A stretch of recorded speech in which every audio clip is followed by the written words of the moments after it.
Hello, my friends. My name is Beatart671. I am a poet, philosopher, and a musician.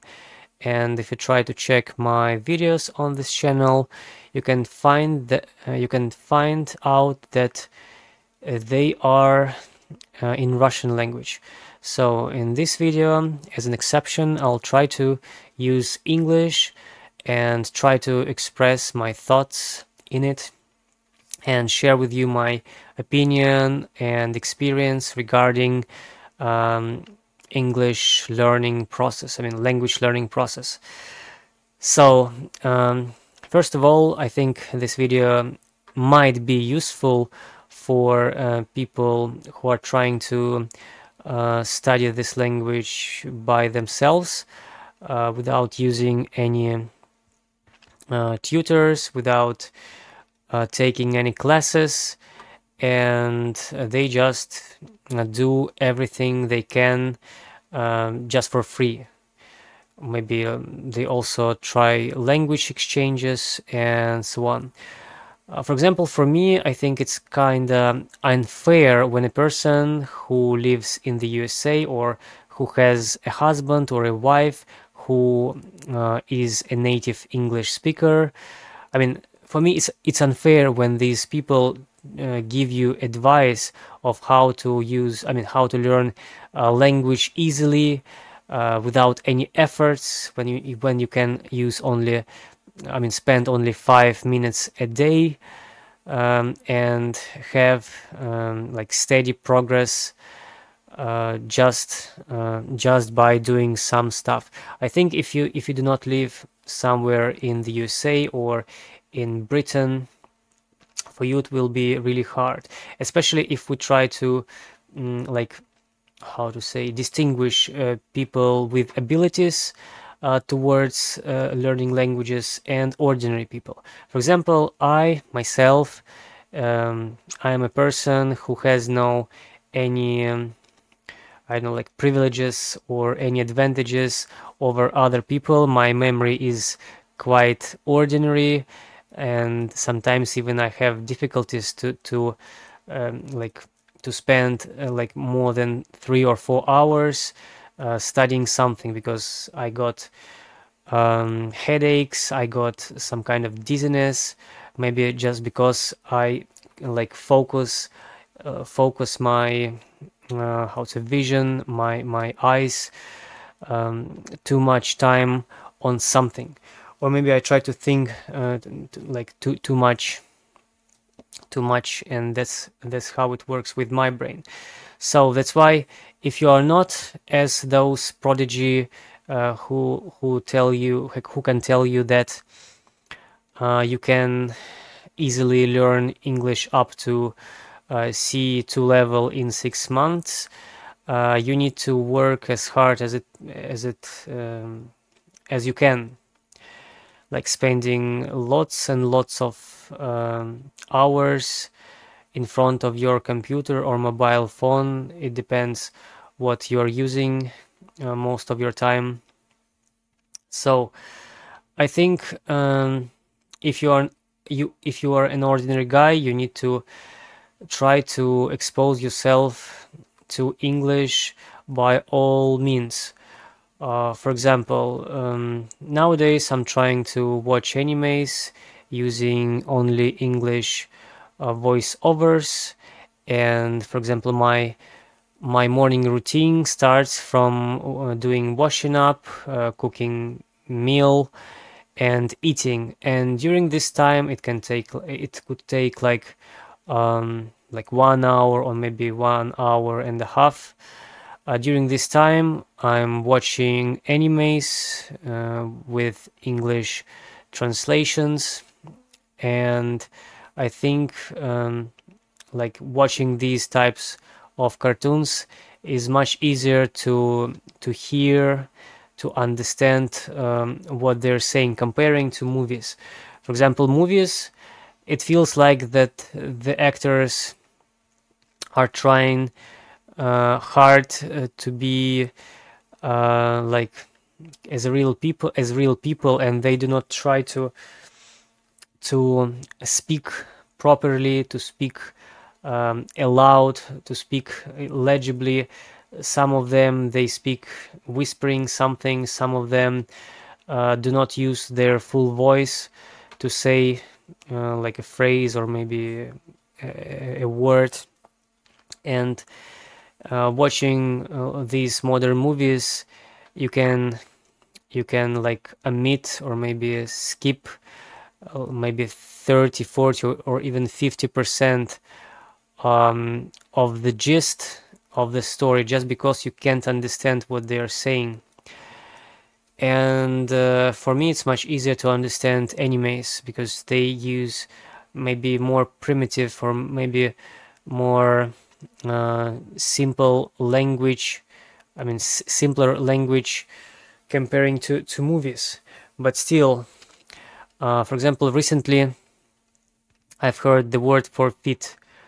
I've googled it. I've used like applications that allow me to translate it just saying the word or just writing the word, and like I found it really easy. But if I tried to watch movies and to hear this word in some, I don't know, in some actions or in some detectives, I think it would be really, really hard because they're saying words like they're chewing something or eating something, and that's really hard.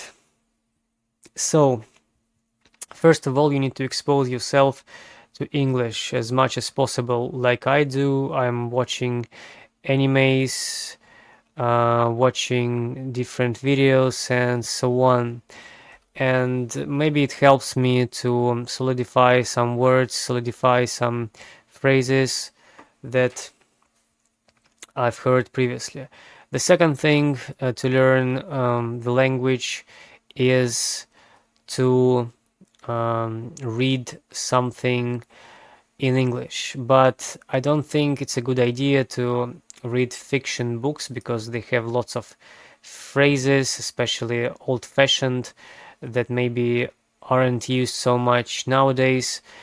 And maybe it's better to read some retellings, or maybe the books or stories that are prepared especially for students. For example, I've heard about Penguin readers. They have simplified language in their books, stories. I mean, they take some stories like, I don't know, like Frankenstein or something like this, try to retell it using like oversimplified words, and it's easier to read. So maybe this thing also can help you. And I think you need to make notes, at least using your notebook. I mean notebook like notepad, not like laptop. And make notes, write down phrases, words, and sentences, even sentences, to help you to understand what this word means. So, what else? Listening is also a key, especially if they try to explain to you what they're saying. But it's like maybe it would be hard to find audio that contains or consists of words and explanations. Easier to turn on the radio and try to absorb everything that you can hear. So, additionally, different types of AI. For example, if I do not understand a specific word, a particular word, I just ask an AI like ChatGPT or maybe Replica or Character AI to explain this word to me, or to give me examples of where it can be used, or even translations into Russian, for example, because my native language is Russian. And that helps. It helps me sometimes, sometimes not, because sometimes there are words that are really hard to understand. For example, I've heard the word ordain. I don't know what it means because I've checked the meaning in dictionaries and still couldn't get what it means. Ordain. What is ordain? I don't know. Ordeal. I understand the word ordeal, but ordain, it's something uncomprehensible. So, use AIs to help yourself, to talk to explain to you things. Sometimes I try to speak with Replika or character AI. Replika, I mean, it sounds really like a woman, real woman, because when you say something to her, because this application is about a virtual girlfriend, and in free plan, this Replika girl is really cold as a snake or maybe a fish. And when you tell something to her, she answers you with really short sentences, like she's not interested in you. I mean, like a real woman. So I find it really hard to talk to her. That's why I use more maybe ChatGPT or Character AI, because they sometimes even ask you something. I mean, after you said something, they can reply to you. So, but Replika, it's like almost like she's dead, or she's really annoyed to you, and the faces in this 3D are really ugly. It looks like these people were made. I mean, these characters were made in early 2000s. So, but I think, yeah, the fair share. I mean, the fair share of AI is that they can give you an opportunity, or maybe possibility. No, opportunity to talk to them, and they even can hear you. But you need to understand that they are still AI. Sometimes they answer you in a very weird way. Sometimes they do not understand what you're trying to say. But still, for example, in Character AI, there is a character called Barbara, and she's some kind of interviewer. And she sometimes can ask you things, for example, about your job, about your future plans, and you have like maybe a 1 minute or 2 minutes to tell her, to try to fit in this period of time all the like all your sentences, messages, and so on. So, but still, it can be really useful. I mean, I think nowadays we have much more opportunities to study languages much easier, comparing to what we had 20 years ago, because we didn't have AIs like we do right now, and they can help you to be better, comparing to what you can achieve without any AIs. So what else? What else? I've told you about animes, about reading, about talking to AI, and asking asking it, like asking it to explain to you the meanings of something, or to give you translation, or like try to give you synonyms to the words, and so on. What else can I say?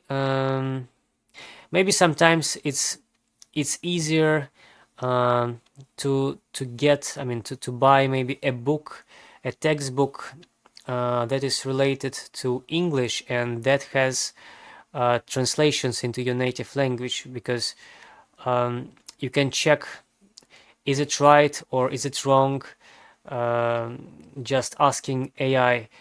And like when you see the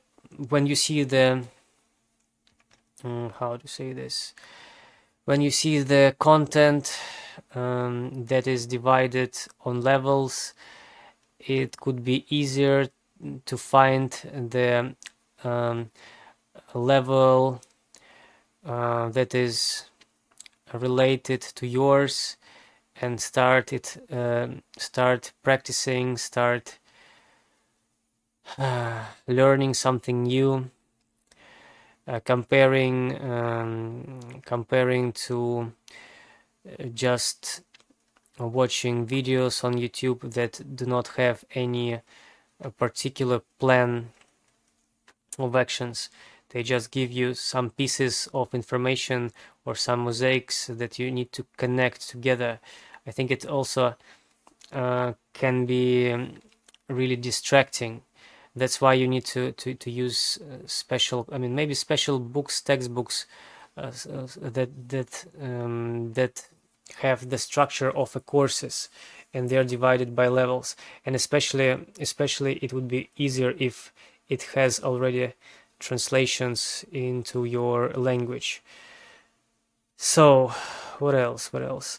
I'm not sure what to add more to what I've just said, but yeah, everything should be used, like writing, speaking, reading, listening, and to solidify words, phrases, you need to use them in different contexts, to see or maybe even listen them in different contexts. But it's really hard, especially if you are not a tutor yourself, or if you are not a teacher yourself, because you can't sometimes understand what is better and what gives you more like progress. And that's why it feels sometimes like you are in the darkness and you try to find the way just by touching everything in front of you. And it feels like that when you learn language by yourself, at least for me. So I can say that if you achieve level intermediate or intermediate plus, like, I don't know, maybe B2, B2 plus, maybe, it feels like English is infinite, that there is no end of it, because you every day you can find a new word, a new phrase that you haven't seen, haven't heard previously.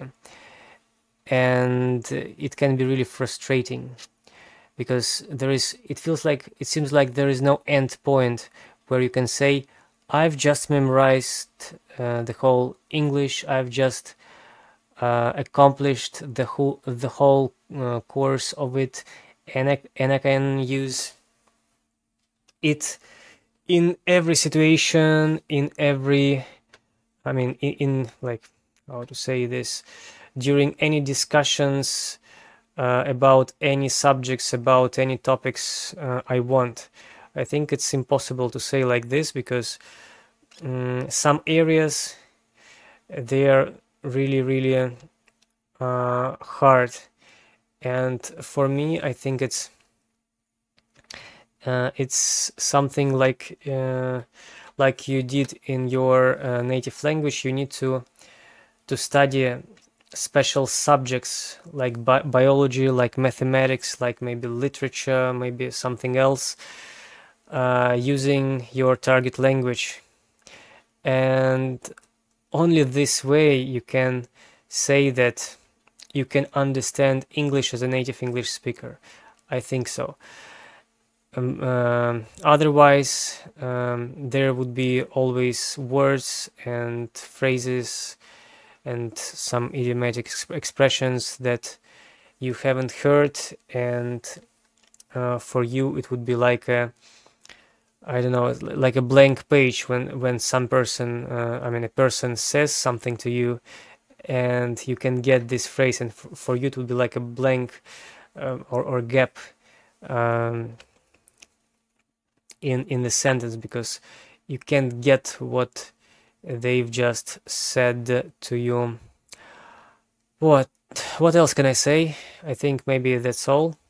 Let's call it a day.